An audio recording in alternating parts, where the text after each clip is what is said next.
Seguimos então para o nosso segundo painel, para agora tratar sobre os limites prescricionais. Nós queremos convidar aqui o nosso moderador, o Kiyoshi Arada. Uma salva de palmas. Kiyoshi é mestre em Direito pela Unip e especialista em Direito Tributário e em Ciências das Finanças pela USP. Professor universitário, advogado e escritor com 43 obras jurídicas publicadas por diferentes editoras do país. É fundador e presidente do Instituto Brasileiro de Estudos de Direito Administrativo, Financeiro e Tributário. Membro da Academia Paulista de Letras Jurídicas, da Academia Brasileira de Direito Tributário e da Academia Paulista de Direito, e membro também do Conselho Superior de Direito da FEComércio. Palestrante nacional e internacional, ex-procurador-chefe da Consultoria Jurídica do município de São Paulo e ex-membro do Conselho Superior de Estudos Jurídicos e Legislativos da Fiesp. Seja muito bem-vindo. Convidamos também o nosso palestrante, o Alexandre Serra. Uma salva de palmas para o Alexandre. Procurador Regional Eleitoral, biênio 2023-2025, Procurador da República, titular de ofício de combate à corrupção na PRS e coordenador do Grupo de Apoio Criptoativos do Ministério Público Federal e mestre em Direito. Também queremos convidar a nossa próxima palestrante, a Sara Merson Vargas. Mestre e doutora em Direito pela Universidade de São Paulo, USP, advogada e professora e autora do livro Teoria do Processo Judicial Punitivo Não Penal. Muito bem, com a palavra, então, o nosso moderador, o advogado Kiyoshi Arada. O microfone está ligado?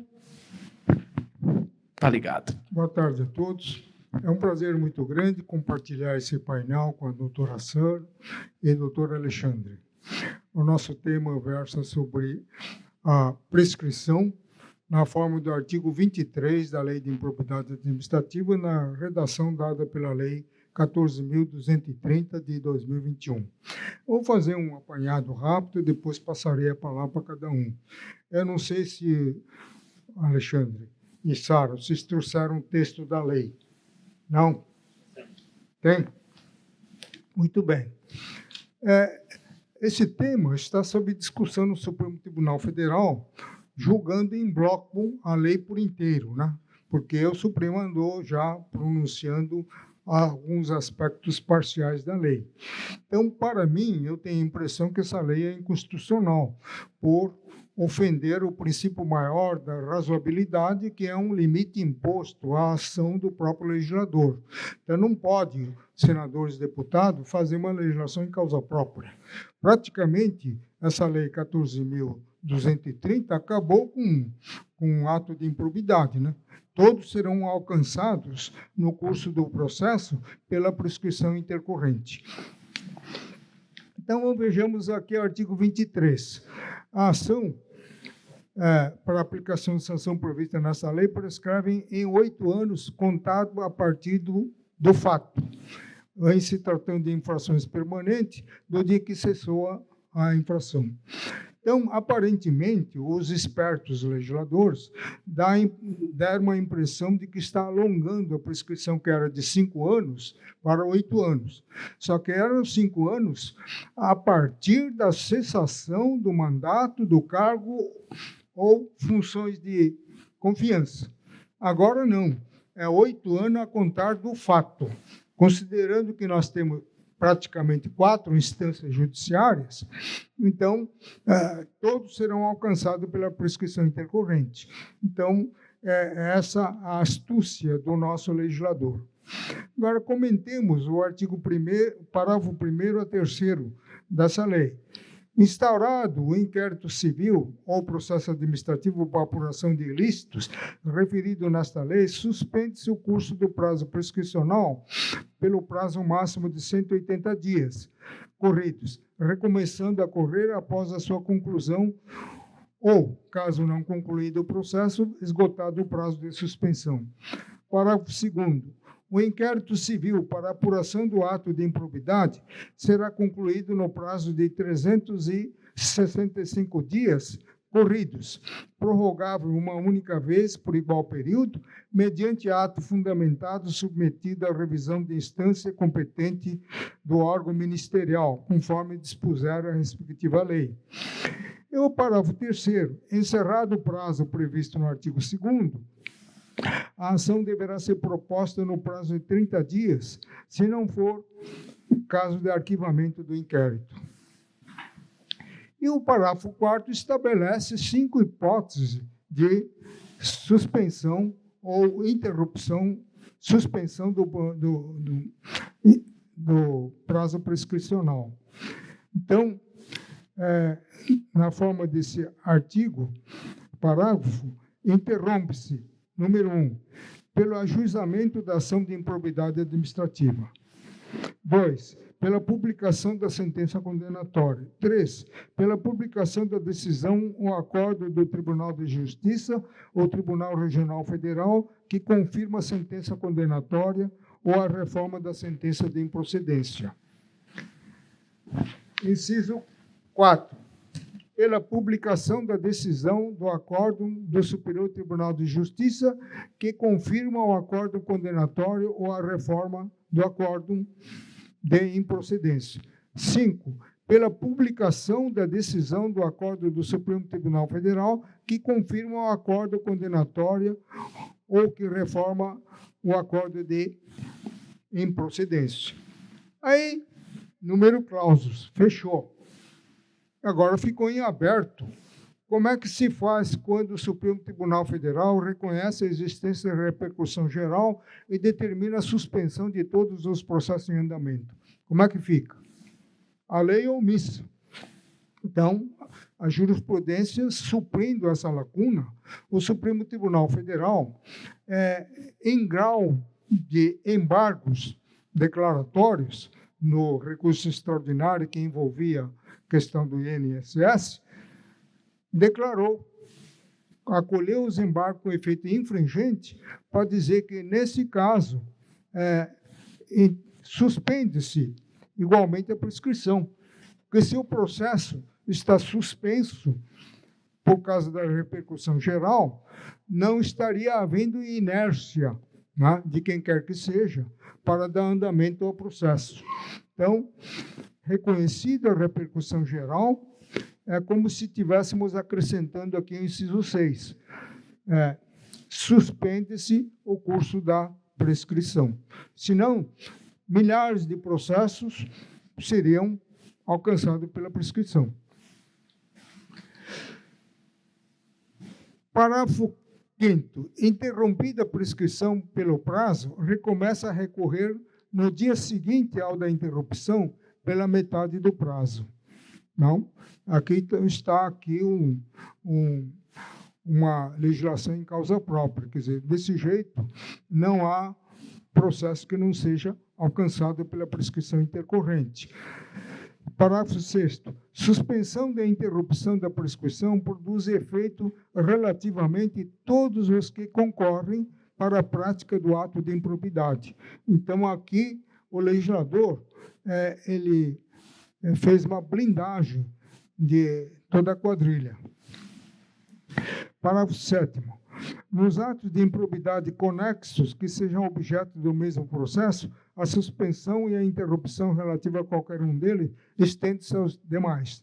Todos os processos semelhantes ou conexos que teve a suspensão decretada, estende-se a eles. 8º. O juiz ou tribunal, depois de ouvido o Ministério Público, deverá, de ofício ou a requerimento da parte interessada, reconhecer a prescrição intercorrente da pretensão sancionada e decretá-la de imediato, caso entre o marco interruptivo, referido no parágrafo 4º, transcorra o prazo previsto no artigo 5º, isto é, parágrafo 5º, isto é, prescrição pela metade. Então, nesses termos, dificilmente alguém que seja processado por improbidade administrativa deixará de alcançar a prescrição intercorrente no curso do processo, porque, como já disse, é a primeira instância, segunda instância, terceira instância e até o Supremo Tribunal Federal. São 4 instâncias. E, por fim, como o seminário versa sobre lei de improbidade e processo administrativo punitivo, né, para a instauração do PAT, vamos fazer uma breve referência à prescrição quinquenal da Lei 8.212 de 1990, que é o Estatuto do Servidor Público Federal. Então, só que as hipóteses infracionais são completamente diferentes, o que não quer dizer que um servidor público federal, notadamente aquele comissionado num cargo de natureza política, venha cometer o ato de improbidade administrativa. Só que, nesse caso, o prazo prescricional a ser aplicado é da lei de improbidade, nunca do Estatuto do Servidor Público, que só estabelece o prazo quinquenal para o servidor público infringir, praticar qualquer conduta tipificada no Estatuto. Não é? Então, essa distinção tem que fazer. Né? Não é impossível um servidor público praticar um ato de improbidade, mas aí, nesse caso, não se aplica a prescrição quinquenária, é apenas a prescrição da lei de improbidade administrativa. Então, eu vou passar a palavra aqui, primeiramente, para primeiras damas, né? Primeiramente para a doutora Sara. Quer ficar com o texto? Olá, boa tarde. Queria, de saída, agradecer o convite que me foi formulado, agradecer ao doutor Flávio, né, que foi com quem conversei inicialmente. É uma honra, uma alegria estar aqui nessa tarde, participar desse evento, que tem um tema tão interessante, né, tanto do ponto de vista teórico quanto prático. E é um tema que é importante a gente sentar para discutir em diversas perspectivas, inclusive a composição aqui da mesa, com o doutor Alexandre, que é um querido amigo, membro do Ministério Público. É interessante, né, da gente ver duas realidades diferentes sobre o mesmo tema. Tá? Queria dizer também, doutor, que eu acho que é um prazer compor esse painel. Eu conheci de livros, da advocacia, mas não tinha tido ainda a honra de conhecê-lo pessoalmente.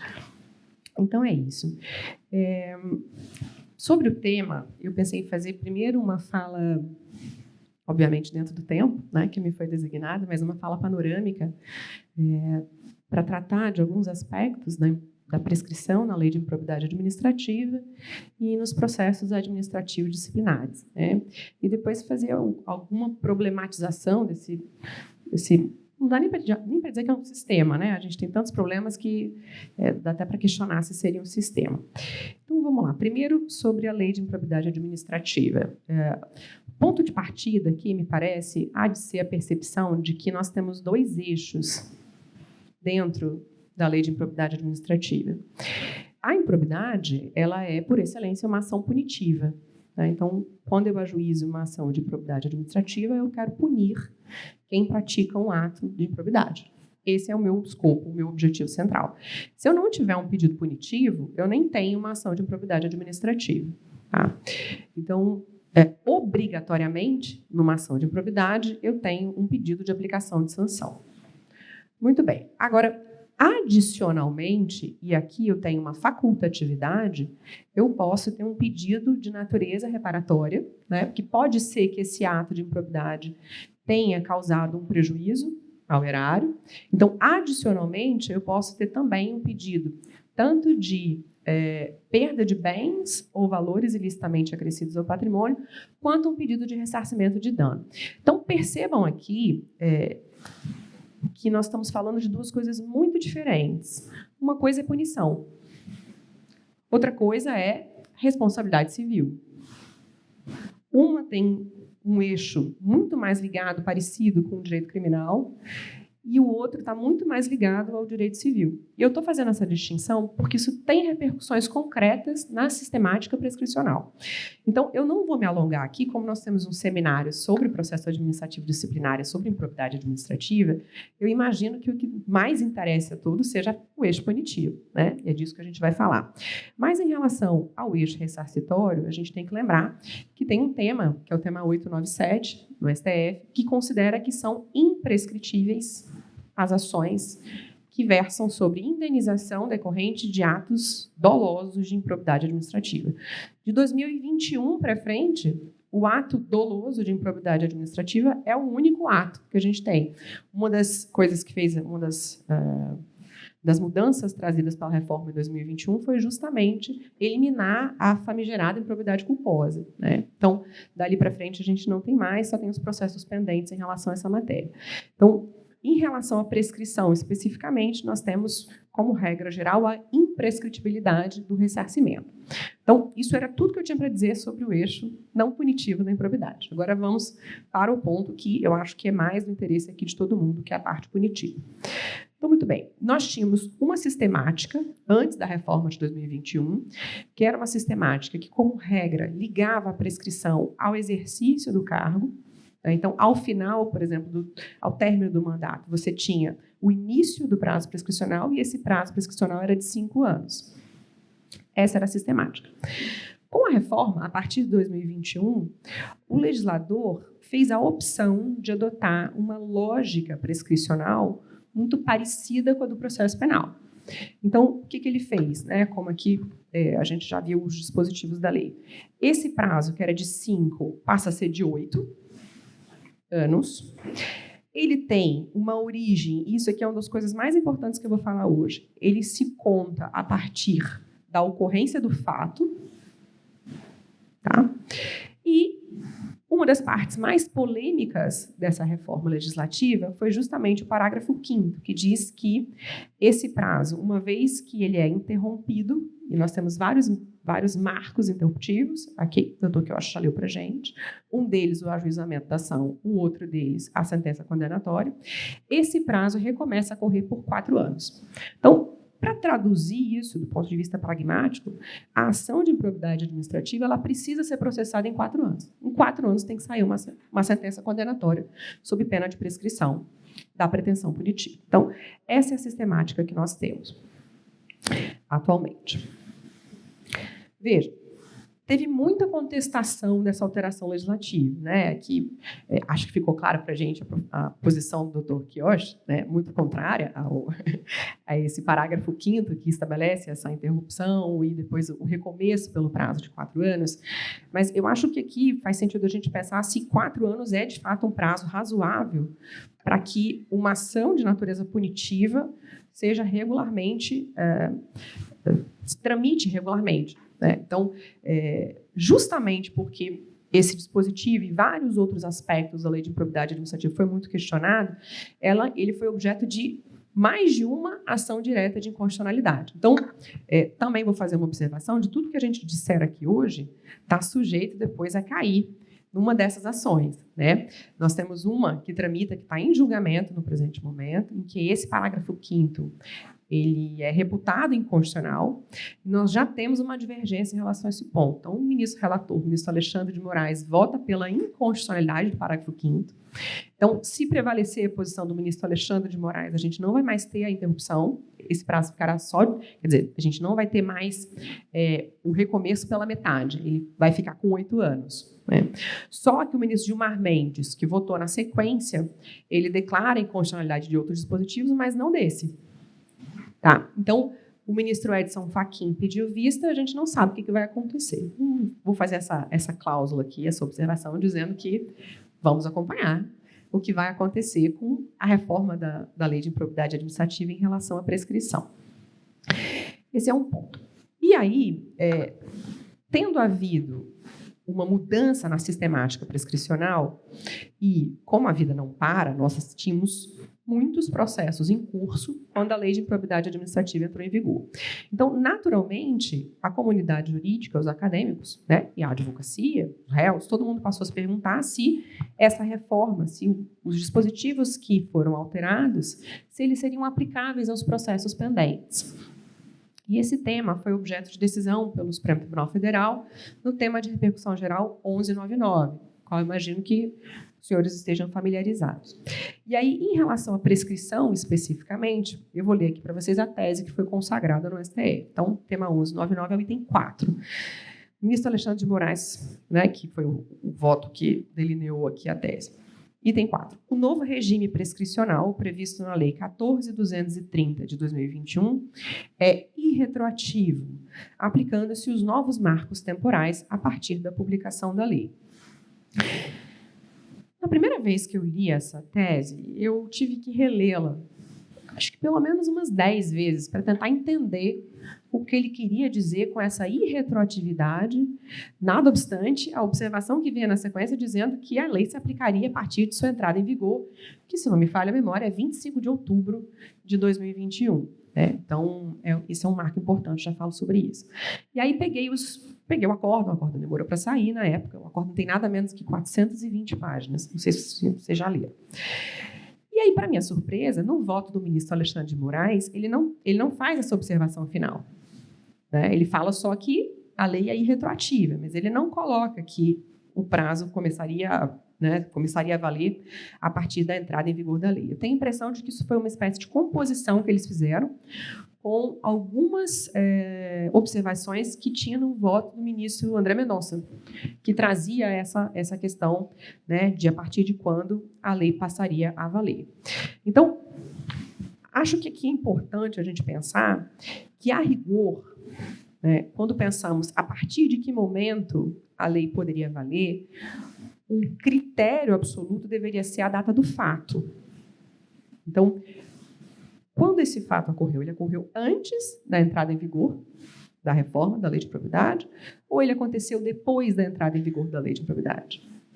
Mas esse não foi o guia que o STF utilizou no tema 1199, porque o STF disse que a reforma da lei de improbidade ela não retroage, mas, em certo grau, eles fizeram sim que ela retroagisse, porque ela se aplica aos processos pendentes.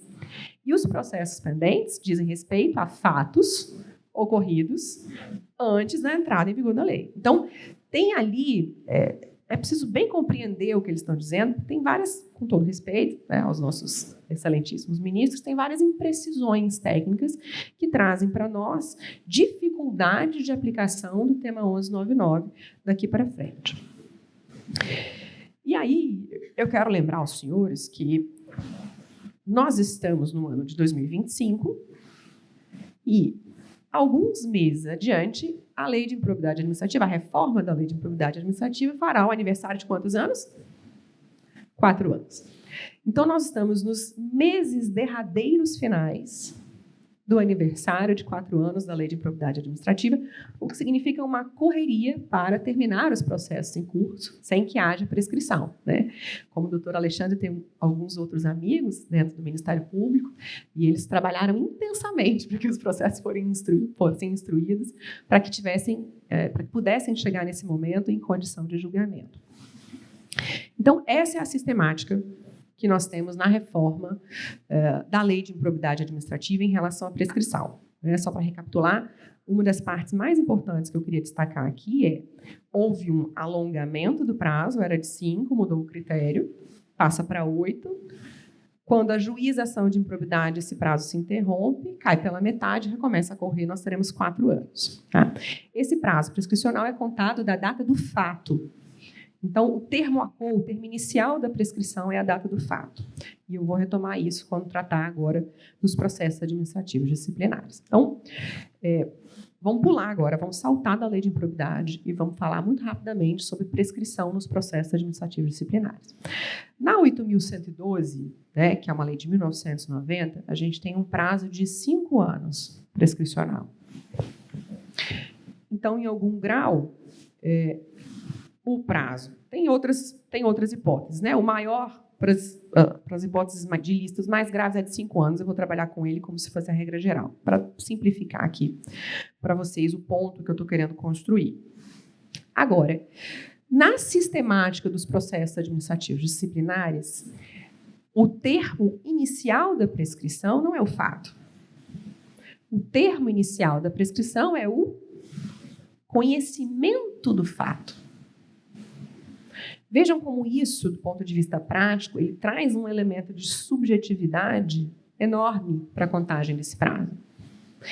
E isso nos leva a uma discussão muito interessante do ponto de vista acadêmico, que é uma discussão que tem muito eco no Superior Tribunal de Justiça, que é a ideia de actio nata. que é um conceito que advém desde o direito romano, da obra de Savigny, que é justamente essa discussão na responsabilidade decorrente de ilícito, de quando começa a contar o prazo prescricional. Porque, em certo grau, se eu começo a contar do fato, pode ser que haja uma injustiça, se eu pensar num ilícito civil. Né? Você não sabia que aquele ilícito tinha acontecido. Como é que o prazo vai correr contra você se você não está nem sabendo que aquilo aconteceu? Então, quando você subjetiva a teoria e diz, olha, o prazo só começa quando eu fico sabendo do ato, essa é uma teoria que parece, em algum grau, mais justa, num certo sentido, na perspectiva civil.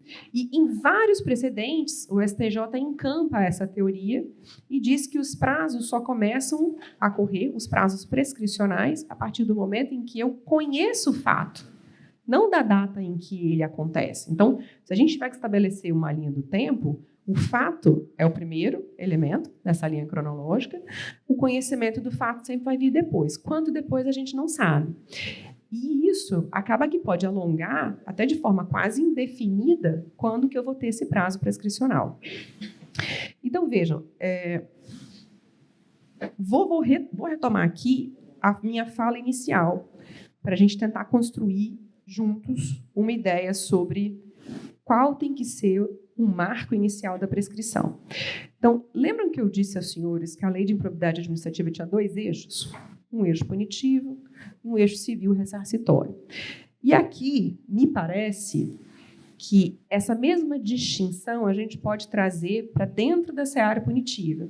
Então, se por um lado faz sentido que eu subjetive esse termo inicial da prescrição, que eu leve em conta quando o ilícito se tornou conhecido para que a prescrição se deflagre, isso faz sentido dentro do eixo civil. Isso não faz sentido na perspectiva punitiva. Porque na perspectiva punitiva, eu tenho que estar muito mais preocupado em estabelecer um limite para o exercício do poder de punir, na perspectiva do Estado, e para aquela pessoa que é acusada, imputada, ficar vinculada àquele fato. Eu preciso ter uma data liberatória. Então, não faz sentido, na perspectiva punitiva, me parece, eu subjetivar isso e jogar o termo inicial da prescrição para o conhecimento do fato. Então, veja, esse problema é um problema que está postado dentro dos processos administrativos disciplinares, em que a gente tem essa realidade. Agora, com a reforma que foi feita na Lei de Improbidade Administrativa, fica muito claro que esse marco é objetivo. Ele é do fato, 8 anos do fato. Então, essa me parece ser a sistemática mais adequada dentro de uma lógica punitiva, tanto para os processos administrativos disciplinares, quanto para a Lei de Improbidade Administrativa. O fato é que agora nós temos uma dicotomia de regimes, vejam. Então, um mesmo ilícito pode, eventualmente, deflagrar um processo administrativo disciplinar, uma lei de improbidade administrativa, os prazos prescricionais poderão ser diferentes e o termo inicial de contagem também será diferente. Vejam que bagunça. Olha o nosso sistema jurídico como tá posto, né, como está desorganizado. E aí, eu gostaria de trazer, já me encaminho para a conclusão de minha fala, uma outra reflexão sobre o que me parece ser a origem desse problema que nós temos hoje. Sempre que eu penso em improbidade administrativa, sempre que eu leio sobre improbidade administrativa, que eu escrevo sobre improbidade, ou que eu consulto os julgados, especialmente os julgados do STJ, tem uma espécie de mantra que se repete de forma irrefletida no nosso sistema jurídico, que é a ideia de independência de instâncias. Então, eu vou ter um processo disciplinar, eu vou ter um processo penal, eventualmente, eu vou ter uma ação de improbidade administrativa, porque as instâncias são independentes. Veja, isso, para mim, não tem a menor racionalidade do ponto de vista sistêmico, nem estatal. Não estou querendo abrandar a pena de ninguém, não estou querendo aliviar para ninguém. Mas a gente precisa montar um sistema punitivo que a gente concentre as forças. Então, a gente vai ter um centro de punição E nesse centro de punição, eu vou desenvolver, com todas as ferramentas que tem no Estado, poder investigativo, e vai atrás, e o imputado ou acusado vai se defender adequadamente, e eu vou chegar num produto condenatório, né, ou de absolvição, mais um. Essa ideia de multiplicação de instâncias punitivas, para mim, não tem nenhuma racionalidade. E isso não é apenas uma perspectiva minha. Isso tem uma raiz teórica fundamental, que é a garantia do ne bis in idem. Já ouviram falar dela? Ninguém pode ser punido duas vezes pelo mesmo fato. Essa garantia tem um desdobramento de ordem processual, que é: ninguém pode ser processado duas vezes pelo mesmo fato. Isso é muito injusto, gente. Eu não sei se alguém já teve a infelicidade aqui de ser réu ou de responder uma sindicância, um processo administrativo. Você responder pelo mesmo fato em várias searas, né? Muitas vezes tendo que contratar advogados diferentes, isso é horroroso. Isso é uma tortura com quem está imputado. Sem querer, mais uma vez, não estou passando a mão na cabeça de ninguém. Tá? A gente precisa concentrar isso. Então, quando nós multiplicamos os sistemas punitivos e temos processo disciplinar, e temos improbidade administrativa, e temos processo penal, a gente cria também essas incongruências. E hoje nós temos duas lógicas prescricionais diferentes, uma na lei de improbidade administrativa, outra nos processos administrativos disciplinares. Então, queria provocar essa reflexão nos senhores. Queria agradecer, mais uma vez, pela oportunidade, pelo evento, e me colocar à disposição de todo mundo para sanar eventuais dúvidas. Muito obrigada.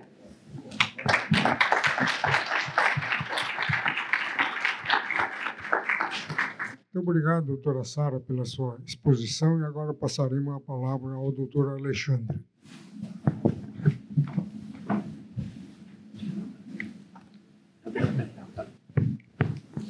Boa tarde a todos. Você consegue um passador para mim, por favor?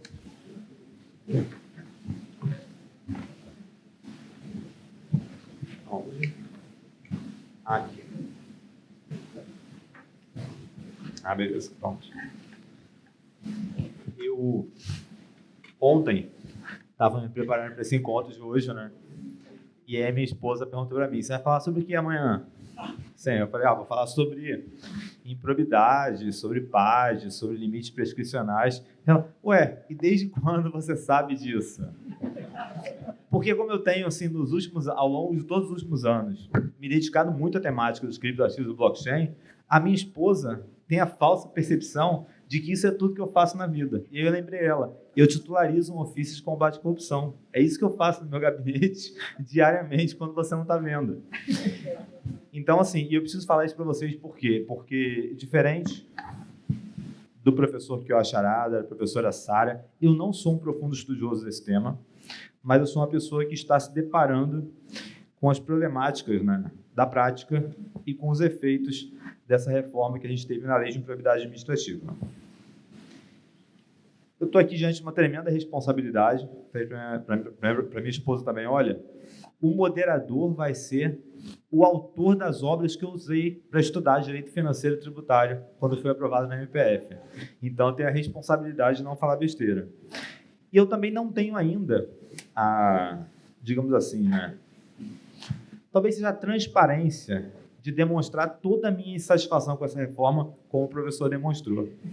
Então, eu preferi demonstrar ela nesse slide introdutório, né, que são esses relógios aí moles, com a bandeira, com o símbolo da justiça lá no fundo.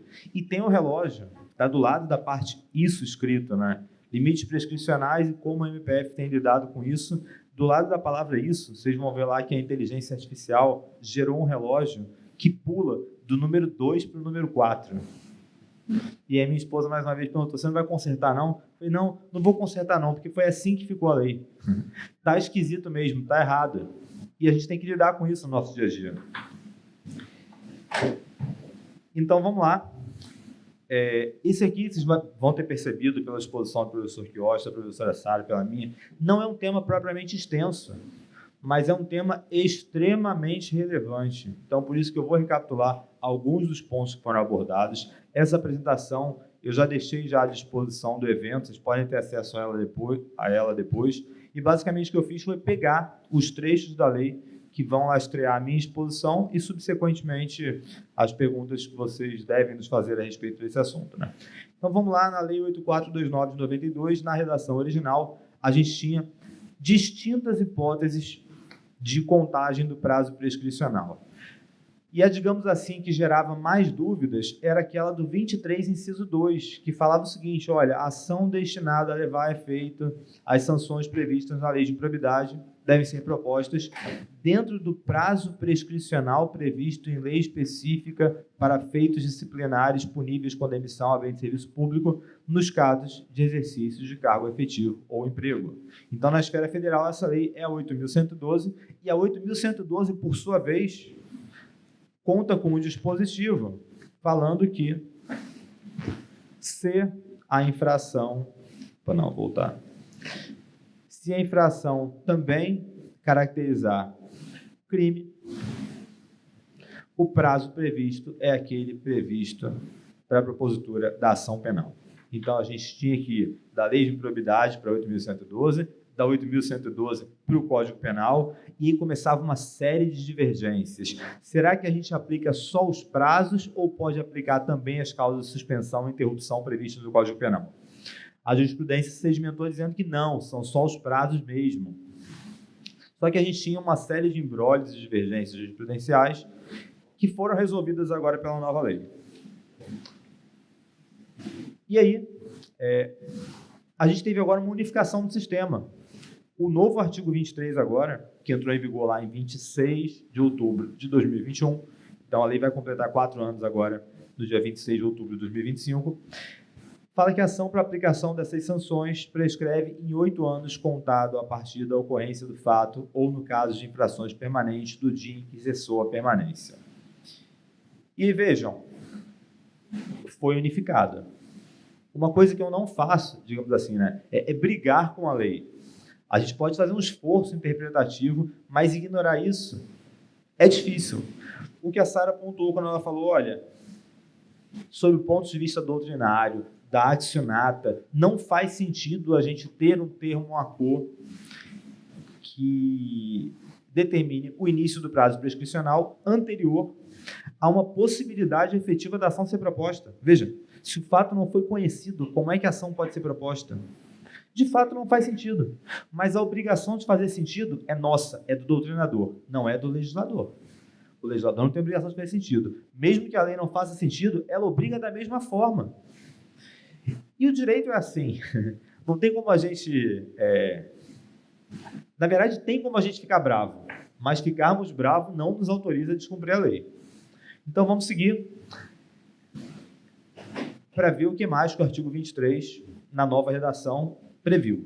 Previu lá que a instauração de inquérito civil ou processo administrativo suspende o curso do prazo prescricional por, no máximo, 180 dias, recomeçando a correr após a conclusão ou, caso não concluído o processo, esgotado o prazo. Então, a gente tem uma causa de suspensão por 180 dias. Aquele prazo lá de 8 anos, ele pode ficar suspenso por 180 dias. Então, está bem claro, né? Qual que é o fato jurídico previsto nesse parágrafo 1º? Suspensão do prazo prescricional de 8 anos por até 180 dias por conta da instalação e tramitação de um inquérito civil ou processo administrativo. E o que vai acontecer se o inquérito ou o processo administrativo não forem concluídos em 180 dias? Qual que é o efeito jurídico? Qual que é a consequência? O prazo volta a fluir. Não encerra, mas o legislador falou em recomeçar, não falou em continuar. Me desculpem, meus amigos, mas isso daí é ficar procurando pelo onde não tem. É lógico que nesse contexto daí, recomeçar diz respeito a continuar a contagem. Não é começar de novo os 8 anos lá do início. Eu queria muito que fosse. E, mais uma vez, eu queria que fosse. Mas eu preciso dizer que não é isso que está no texto legal. E aí, no parágrafo 2º, o inquérito civil tem que ser concluído em 365 dias, prorrogável uma única vez, por igual período. Está bem tranquilo para mim, está super fácil de eu entender qual que é a regra de conduta. Mas qual que é a consequência jurídica? Puxa vida, não concluir. E aí? Veja, Que o prazo vai continuar correndo, eu não tenho a menor dúvida. Essa é a regra do parágrafo 1º. Mas o que vai acontecer se o inquérito civil não for concluído? Em 365 dias, mais 365. Qual que é a consequência jurídica? Isso não está previsto explicitamente na legislação. A mesma coisa, o parágrafo 3º. Quando o prazo se encerrar, do parágrafo 2º, a ação tem que ser proposta em 30 dias, se não for o caso de arquivamento civil. E veja, o parágrafo 3º ele não diz que se a ação não for proposta, tem que ser arquivado. Não é isso que ela diz. Ela diz o seguinte: a ação deve ser proposta se o membro do Ministério Público concluir que o caso não é de arquivamento. Tudo bem. Eu não concluí que o caso é de arquivamento, mas eu não propus a ação em 30 dias. Isso significa que normativamente eu não posso mais propor ação? Se eu propor, então, depois de 60 dias, depois de 90 dias, cabe ao juiz rejeitar a ação? Ah, não, eu vou rejeitar porque ela foi proposta depois de 30 dias. De fato, ela foi proposta depois de 30 dias. E o parágrafo 3º determinava que você tinha que propor em 30 dias. De fato, o parágrafo 3º determinava isso. Mas a consequência jurídica não é a rejeição dessa ação. Então, com a máxima vênia, excelência, papo do juízo, vire-se para encontrar alguma sanção para o descumprimento dessa regra. Porque eu admito que essa regra foi descumprida, mas eu não vejo aí uma consequência jurídica que autorize a rejeição da minha ação. E aí a gente tem no parágrafo 4º as causas interruptivas da prescrição, que é, digamos assim, o maior problema dessa parte da reforma da 8429. E, basicamente, o que a gente vai ver em comum com os incisos 2, 3, 4 e 5 é que as causas interruptivas sempre são um pronunciamento judicial condenatório. E vejam, é um pronunciamento judicial que é condenatório porque confirmou uma condenação ou que é condenatório porque reformou uma improcedência. Então, é isso. Então, afora o inciso 1, que fala do ajuizamento da ação de improbidade administrativa, os outros incisos todos dizem respeito a pronunciamentos judiciais condenatórios, por terem confirmado uma condenação ou por terem reformado uma improcedência. E a gente tem um problema sério já, invalidação. Quer dizer, então, que um acórdão ou uma decisão monocrática que invalide um pronunciamento judicial anterior não vai interromper esse prazo daí. Mas veja, mais senha, assim vai prescrever tudo, que é o receio do professor Quioche. De fato vai, mas foi isso que o legislador previu. E a regra do nosso jogo jurídico aqui é o seguinte: sustente, então, a inconstitucionalidade dessa previsão normativa. Não adianta você invocar apenas argumentos sociológicos do tipo, olha, então ninguém mais vai responder por improbidade.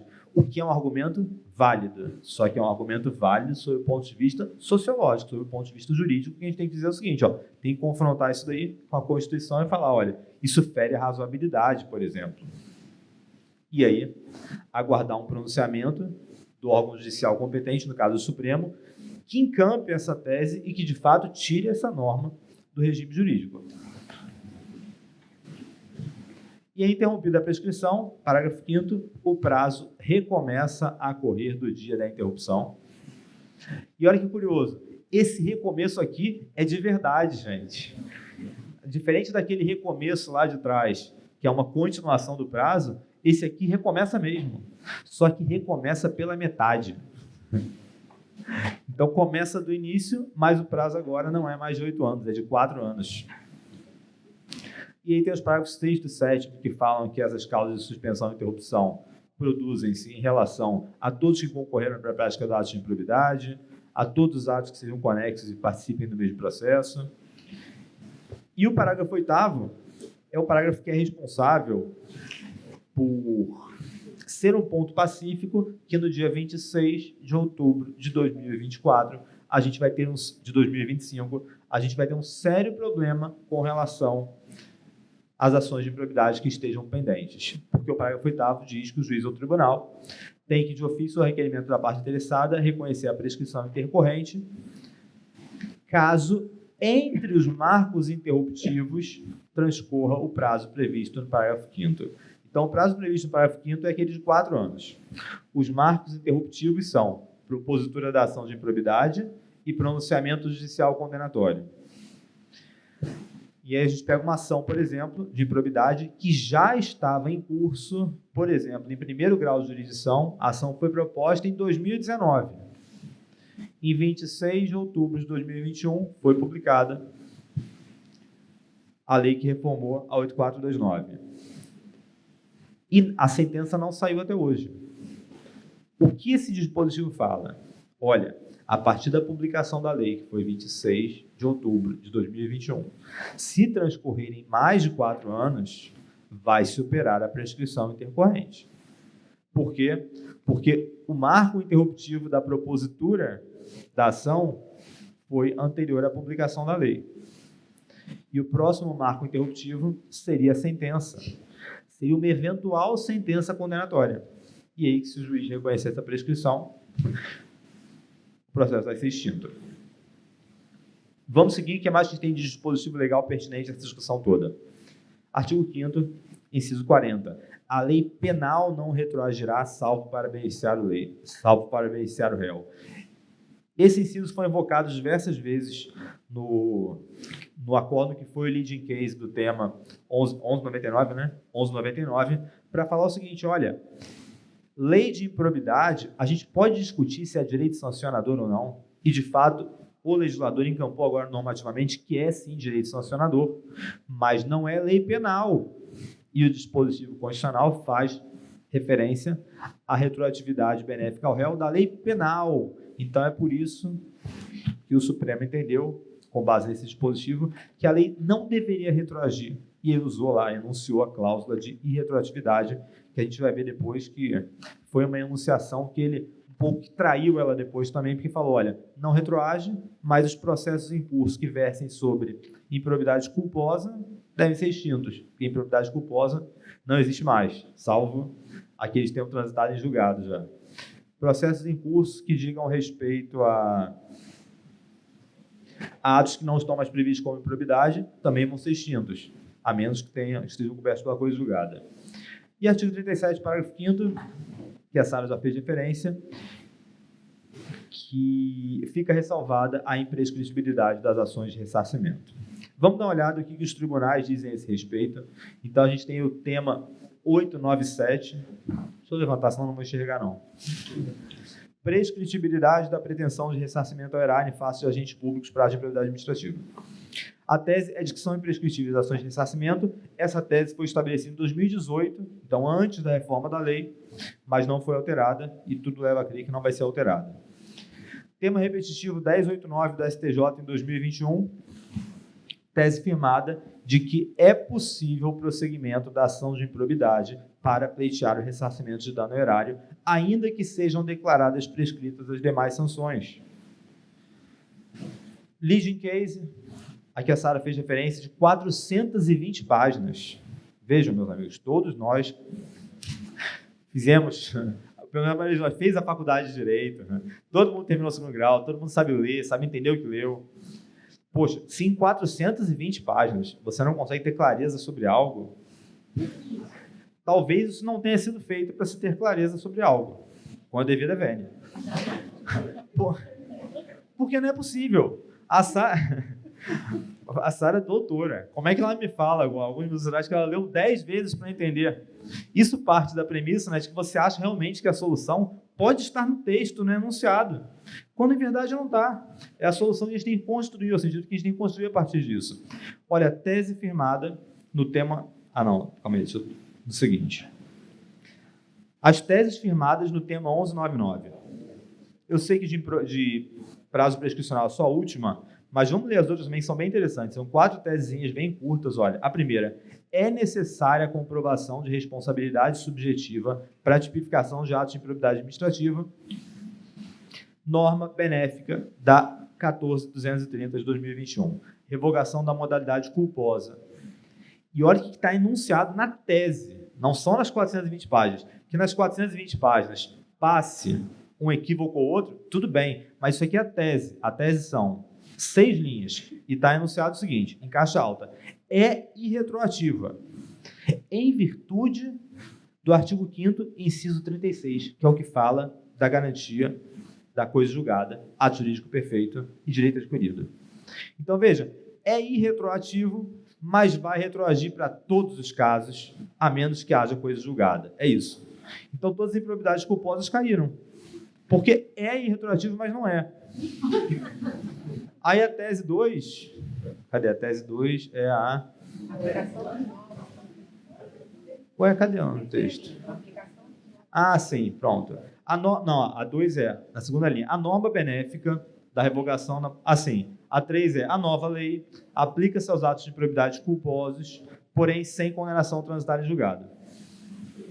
E aí, a 4, sim, o novo regime prescricional é irretroativo, aplicando-se os novos marcos temporais a partir da publicação da lei. Então, foi publicada a lei, a gente começa a observar aqueles marcos interruptivos e suspensivos. E em 2025, o STJ, nesse agravo interno em recurso especial, ele frisou que, ao tempo dos atos regidos pela redação original da 8429, aquele dispositivo lá do artigo 115 do Código Penal que fala o seguinte, olha, se a sentença condenatória for prolatada ao tempo em que o réu tenha mais de 70 anos, o prazo prescricional é reduzido pela metade. Isso aplica-se à improbidade. O cuidado que a gente tem que ter é o seguinte, esse acórdão é de 2025, mas ele tratou de um ato de improbidade que foi praticado antes da lei de 2021 e que foi julgado em primeira instância antes da lei de 2021. Então, isso aqui não é aplicável daqui para frente. Acabou essa remissão da lei de improbidade para 8.112, da 8.112. Da 8.112 para o Código Penal, continua, mas a de improbidade parou de fazer essa remissão a 8.112. E a parte que mais interessa, como que o MPF tem lidado com isso daí. Ano passado, a MPF pede prioridade em processos de improbidade que podem prescrever em 2025. E aí foi emitida uma orientação por parte da nossa Câmara de Coordenação e Revisão, que cuida da matéria de improbidade em Brasília. E eu coloquei aí, claro que não dá para ler, mas depois do material vocês podem ler com calma ela toda. Mas o que eu acho mais importante a gente destacar dessa orientação é o seguinte, a premissa dessa orientação. A orientação é, façam tudo o que for possível para provocarem o juiz a correr com essa tramitação, a julgarem o caso. E não é só para que o prazo não seja rompido, não é isso. Não é só para que o prazo não seja excedido, é para que, se o prazo for excedido, a gente consiga justificar que não houve inércia. A tese é essa, olha, só há prescrição se houver transcurso do prazo mais inércia. Então, se você documentar bem que você fez isso o tempo todo para que o prazo não fosse esgotado, você pode sustentar juridicamente que não houve inércia. Meus amigos, com a devida vênia, não é isso que está na lei. Eu sigo orientações, mas não é isso que está na lei, né? E aí eu botei aqui uma parte de socorro à teoria geral do direito, porque eu não sei que tipo de pergunta que vai vir. Então, o principal objetivo dessa parte daí é a gente não acabar se envolvendo em discussões sem sentido. Obrigado a todos.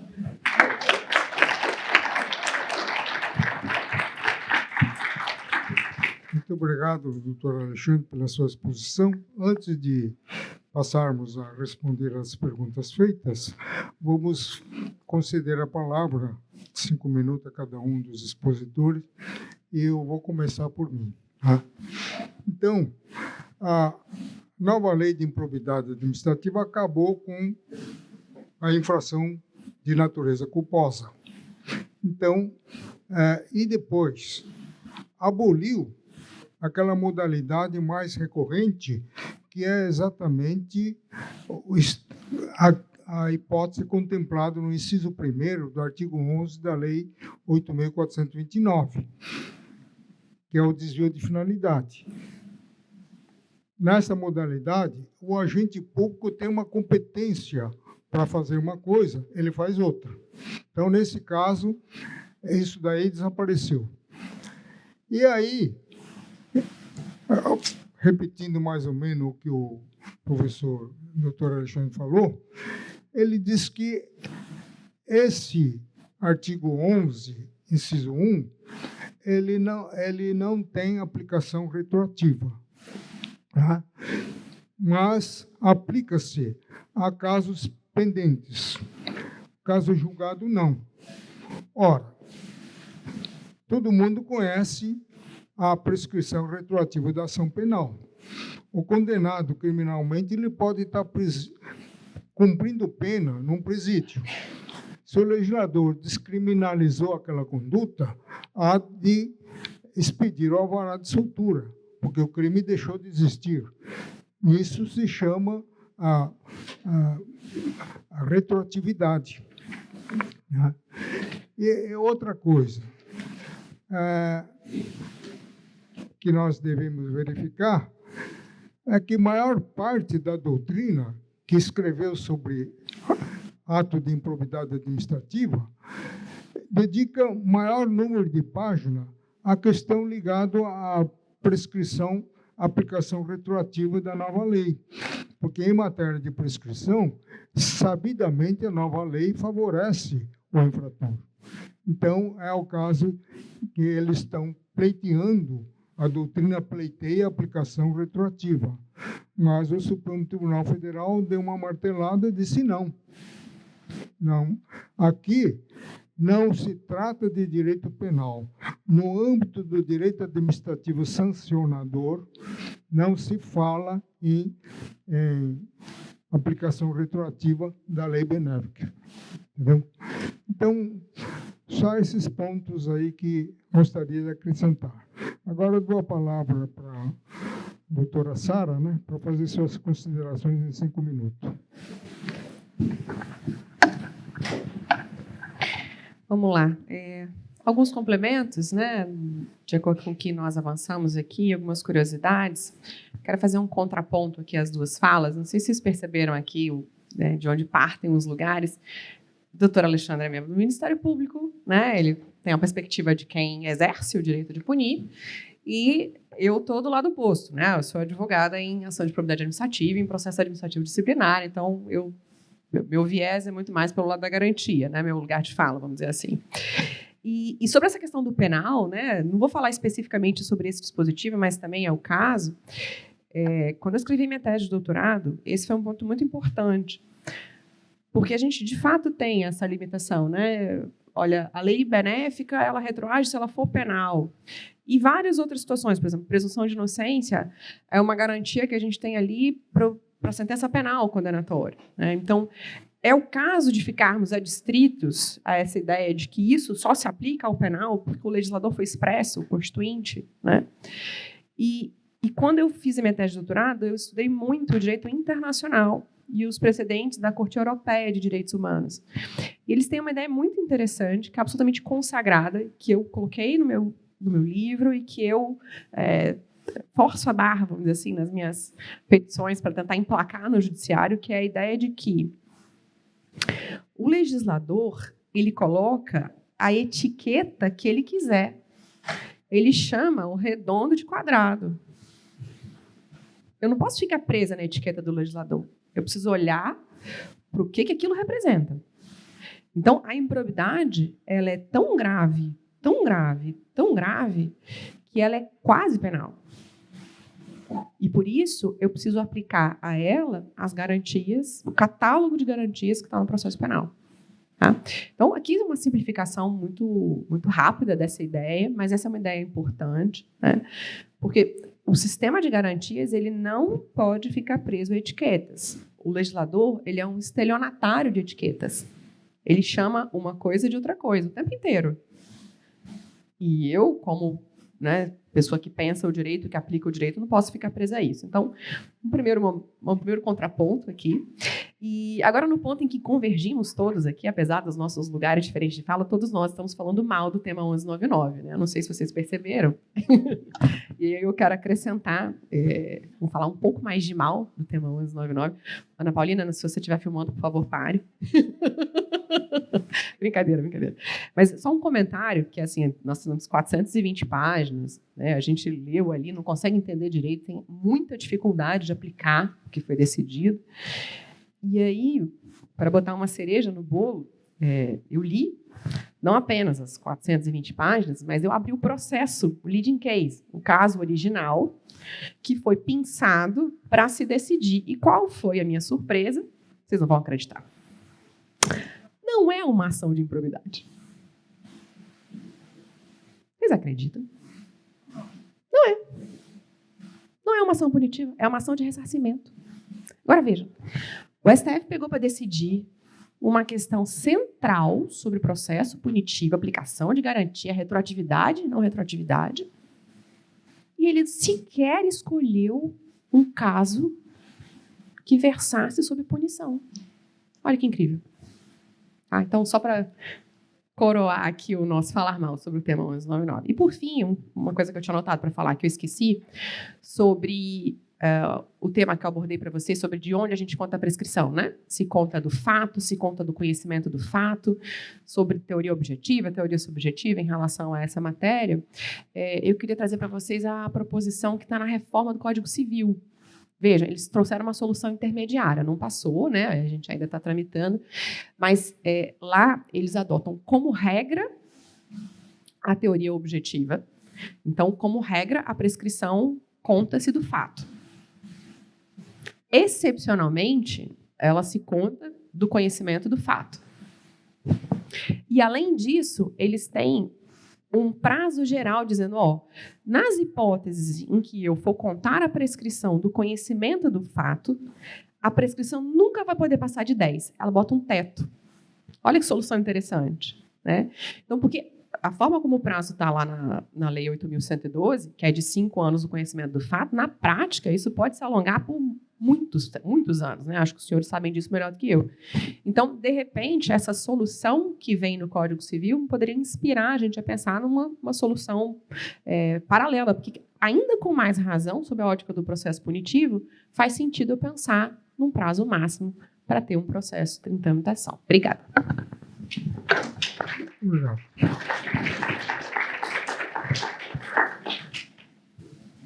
Doutor Alexandre.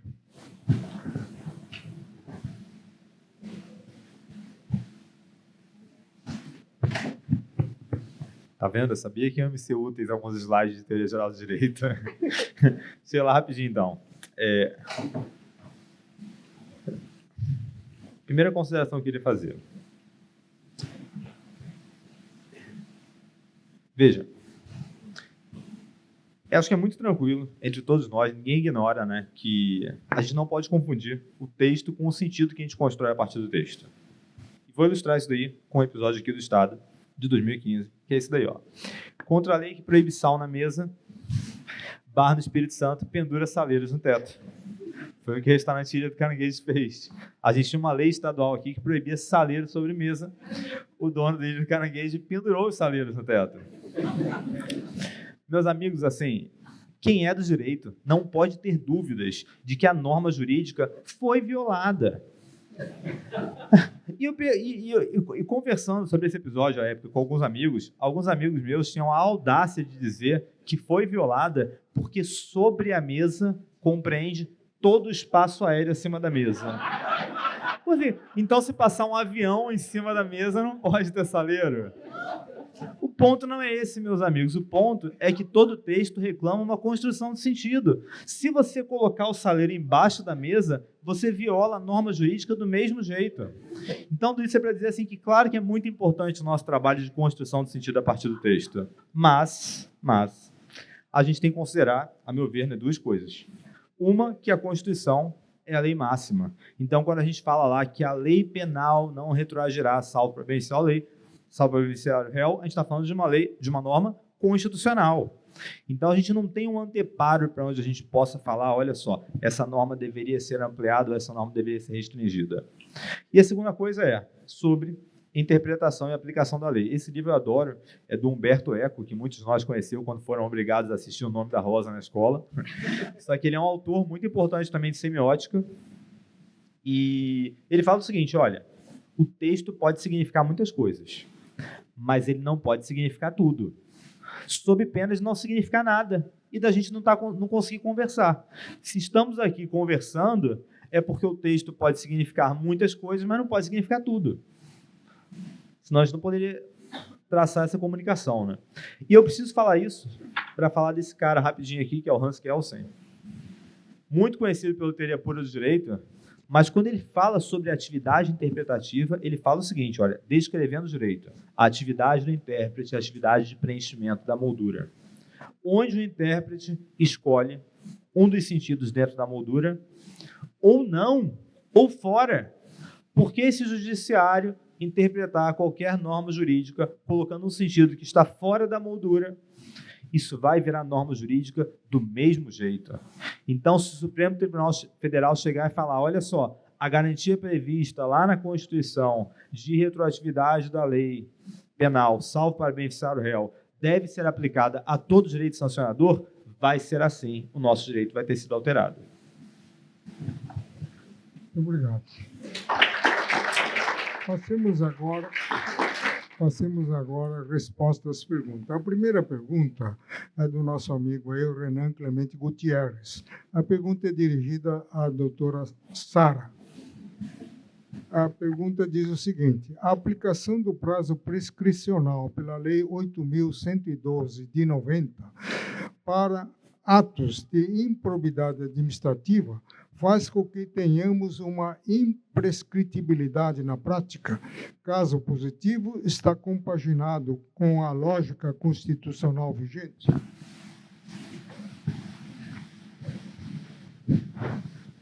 Renan? Diga, Renan, você me explica a sua pergunta? Sim. Para uma...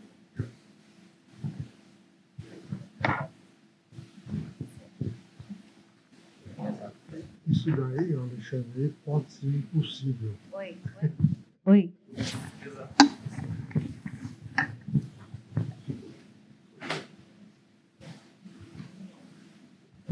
Se para um ato de improbidade, o cara praticou um ato de improbidade, se a sindicância, o PAD, para poder pegar eles, já tiver prescrito, se para poder pegar esse ato, recorrer à corregedoria, sindicância a 8.112, porque aí diz que é a contar a partir do conhecimento do fato, se isso não representaria uma imprescritibilidade na prática. Se a resposta for positiva, se está compaginado com a lógica constitucional vigente.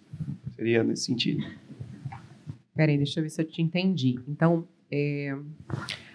como na prática, no PAD, o prazo é de 5 anos, mas ele tem essa elasticidade por conta da origem, a improbidade prescreve antes, e aí sobra o PAD. Isso. Pela 812, é. Isso, e a sua dúvida? Se isso representaria uma imprescritibilidade. Por exemplo, um ato lá de 2012, por exemplo, abre uma sindicância contra o servidor hoje, já prescreveu, mas ele fala, não, então nós conhecemos esse fato agora, então vamos então começar a apurar daqui para frente. Se isso representaria uma imprescritibilidade na prática. Sem dúvida.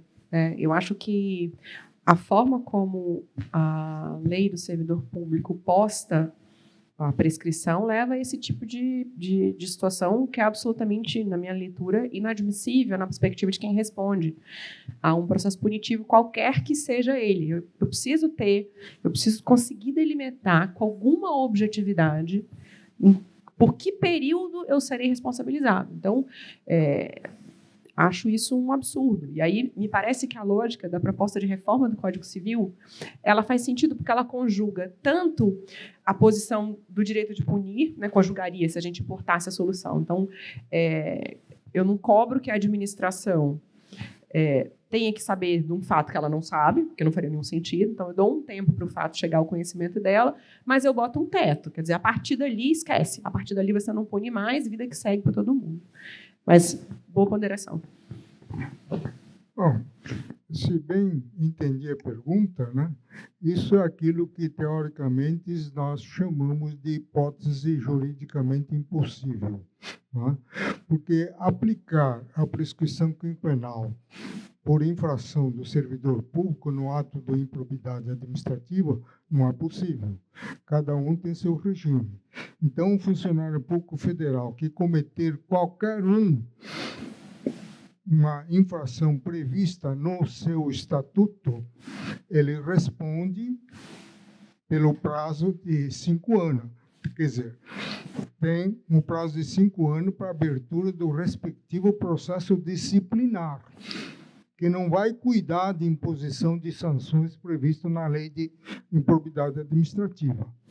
Então, embora possa confundir-se a figura do servidor público federal com a figura do agente público, porque o servidor pode ser investido no cargo público e praticar o ato de improbidade, aí ele não vai responder como servidor público, ele vai responder como agente político que praticou uma infração prevista na lei de improbidade administrativa. Aí aplica-se única e exclusivamente a prescrição da nova lei. Tá bom? Acho que agora ficou bem claro, né? Bom, agora a mesma pergunta, mais ou menos, é dirigida a 2 palestrantes. Eu acho que isso daqui também é no âmbito exclusivo do processo administrativo disciplinar. Diz a pergunta, aqui não tem o nome da pessoa que fez a pergunta. Fixar o início do prazo a partir da ciência do fato não é ficar com a espada de Damocles na cabeça por toda a vida? É justo abrir um PAD por um fato ocorrido 15 anos atrás? Professor, tem uma saída para isso, né? A pessoa pode dar ciência do fato para a administração. E aí começa a correr a prescrição. Pronto. Não é uma boa saída? Em vez de você ficar a vida inteira com as espadas de Damocles, você dá a ciência do fato para a administração e aí já conta já o prazo prescricional. O que você acha aí, professora? Eu acho um absurdo. Veja, eu concordo, eu acho muito injusto, né? Por pior que seja o ato que a pessoa praticou, ela não pode responder por aquilo indefinidamente, né? A vida precisa seguir. A prescritibilidade tem que ser a regra. E aí me parece que esse sistema da subjetivação da accionata, em que eu conto os prazos prescricionais a partir do conhecimento do fato, eles têm razão de ser dentro da perspectiva dos ilícitos civis, ressarcitórios. Em perspectiva punitiva, a minha preocupação tem que ser delimitar esse prazo, até quando aquela pessoa vai responder por aquilo ali. Tá? Então, eu acho que a reforma da lei de improbidade, quando ela objetiva isso e diz, olha, é do fato, ela traz um argumento interessante para a gente pensar e, eventualmente, construir uma sistemática geral punitiva prescricional. Né? Porque aqui eu estou punindo, e se eu estou punindo, é muito pior do que eu estou condenando por um ressarcimento por um ilícito civil. Então, aqui me parece que isso é absolutamente incompatível. Você me permitiu uma brevíssima intervenção só para dizer, eu gosto dessa sistemática, tá? É brincadeiras à parte, essa sistemática da reforma de contar o prazo da data do fato, eu gosto dela porque ela simplifica as coisas, corta uma série de discussões. Poxa, o que é ciência por parte da administração? É por parte de qualquer agente público, é por parte do agente responsável pela instauração de sindicância ou PAD. O que atesta essa ciência ou não? Ah, foi comprovada a ciência, depois você vai discutir no processo? Não, a ciência não aconteceu nesse momento. Veja que a correspondência foi entregue, mas não tem AR.